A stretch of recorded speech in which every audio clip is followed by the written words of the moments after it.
cha ajali ni uzembe wa dereva uliotokana na kutokuijua njia. Taarifa tulizonazo, dereva huyu ni mgeni. Kwa hiyo alivyomaliza zile kona za pale juu, kuna kaeneo kamenyoka, naona kama huko mbele kote kumenyoka, hapa chini kuna kona kali. Gari lilipofika hapa ilimshinda, katoka nje ya barabara, kapinduka kuvuka. Hii ni puli, ilimshinda kutoka nje ya barabara. Ile sehemu ya mbele kwa maana ya kichwa na trela yake ikaanguka upande moja, ikang'oka kabisa kutoka kwenye chassis yake, lakini na puli nayo ikang'oka kabisa kutoka kwenye chassis yake.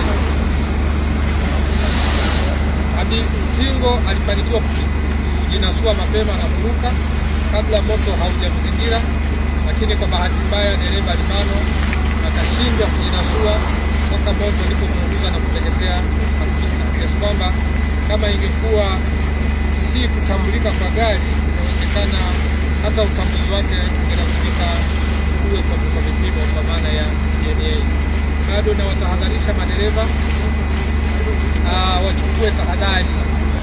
Msingi tunawashukuru sana wananchi wa eneo hili la Katoma, specifically kwenye kitongoji hiki ambako kumetokea ajali.